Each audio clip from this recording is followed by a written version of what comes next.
When ionic compounds dissolve in water, they form aqueous solution. Okay, again covalent compound में tendency नहीं होती, तो वो एक्वा सॉल्यूशन फॉर्म नहीं कर सकते क्योंकि वो वाटर में डिसॉल्व नहीं होते.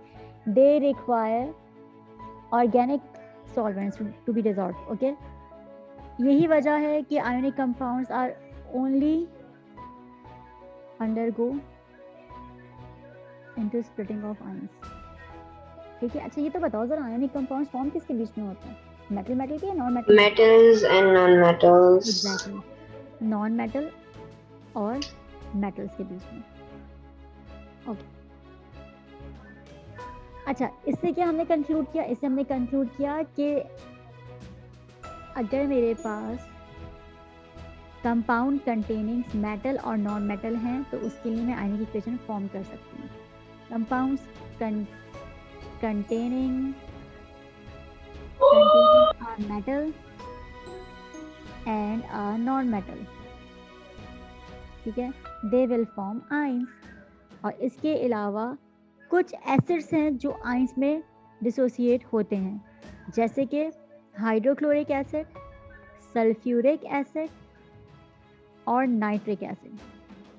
ओके, ये तमाम HNO3, ओके, तमाम एसिड्स इन तीनों में से, ठीक है ना, ये भी आयंस में डिसोसिएट होते हैं. तो अगर ये एक्वा सॉल्यूशन नहीं भी फॉर्म करें और ये एसिड्स मौजूद हों तो हम इसको भी डिसोसिएट करेंगे into ions to get an ionic equation. Okay, clear है बात?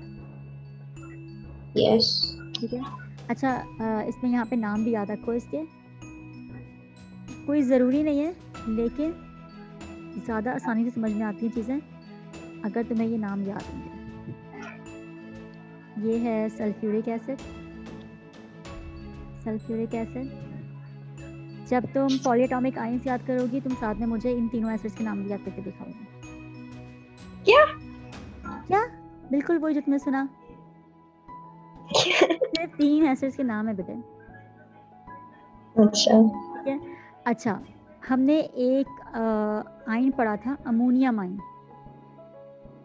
ठीक है, हमने पढ़ा था अमोनियम. तुम्हें नजर आ रहा है कि यहाँ पे भी सल्फेट आयन है, नाइट्रेट आयन है कि नहीं है?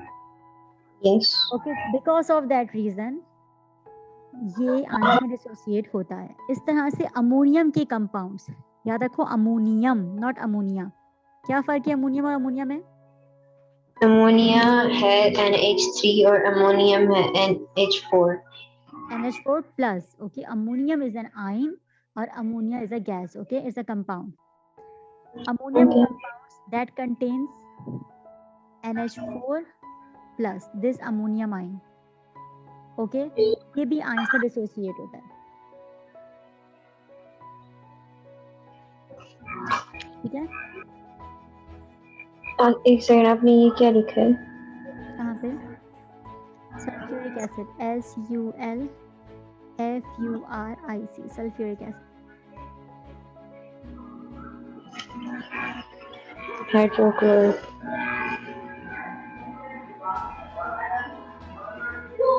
ओके ओके, इरेज कर दूं? नहीं. अच्छा, अमोनियम कंपाउंड रहता होगा. ओके,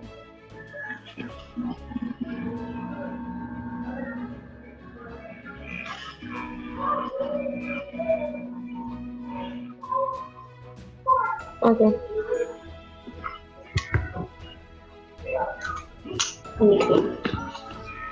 ओके, अगेन हमें ये बात पता है कि सॉलिड हो, लिक्विड हो या गैसेस हो, ये आयंस में डिसोसिएट नहीं होते. Only those compounds will dissociate into ions that are water soluble और that makes an aqueous solution. Okay, अच्छा अब मैं एक इक्वेशन लिख रही हूँ जिसकी हम खुद आयनिक इक्वेशन फॉर्म करेंगे. ओके, AgNO3 यानी सिल्वर नाइट्रेट, इसकी स्टेट सिंबल एक्वस है.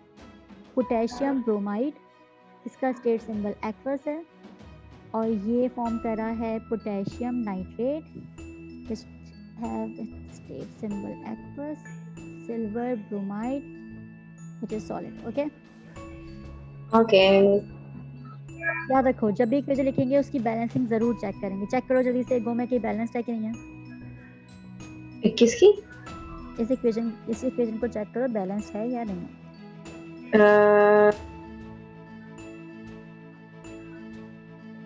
बैलेंस्ड है। Very good, okay. अच्छा, अब जहाँ पे भी एक्वस है मुझे इसको डिसोसिएट करना है। सिल्वर, क्या चार्ज होगा इसके ऊपर? नेगेटिव। नेगेटिव होगा, क्यों भाई? नहीं, पॉजिटिव। पॉजिटिव क्या? +1, +2, +3 क्या होगा? Positive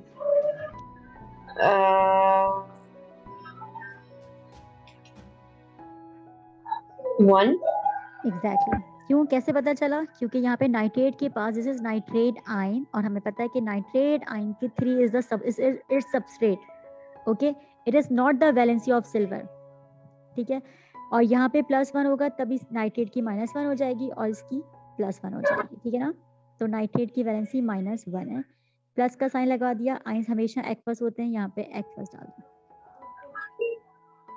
potassium bromide is also in aqueous state, तो पोटेशियम का +1, अगेन सेम रीजन, और ब्रोमीन का -1, ठीक है। पोटेशियम नाइट्रेट का क्या हो जाएगा? पोटेशियम का +1 और नाइट्रेट का -1, और silver bromide will remain same, ठीक है। अच्छा, अब यहाँ पर मैं करूंगी सेम काम, कैंसिल, जो दोनों साइड पे सेम है, कैंसिल कैंसिल, ठीक है। पोटेशियम पोटेशियम कैंसिल, तो मेरे पास आयोनिक इक्वेशन बन गई silver plus bromine negative, AgBr form करेगा which is in solid state again, ठीक है। इसका मतलब है अगर इक्वेशन इस तरह से गिवन हो, तुमसे कहा जाए कि स्पेक्टेटर आयंस कौन से हैं, तो मैं स्पेक्टेटर आयंस को ग्रीन से सर्कल कर रही हूँ। These are spectator ions. Oh, not bromine. Sorry, मैंने ब्रोमीन को ये वाला ब्रोमीन नहीं होगा। मैंने गलती से ब्रोमीन को मार्क कर दिया, ठीक है। ठीक है। और ये मेरे पास बन गई आयोनिक इक्वेशन। ये मेरे पास थी symbolic equation, this is an ionic equation, और वर्ड इक्वेशन तुम्हें पता है सिल्वर नाइट्रेट पूरा लिखा हुआ इन वर्ड्स, ओके। क्लियर है बात? जी। अच्छा, एक इक्वेशन करके दिखा। ओके, 9-3 हो गए। चलो ठीक है, कंटिन्यू करते हैं यहाँ से, ओके। चलो, ओके, अल्लाह हाफिज़। अल्लाह हाफिज़।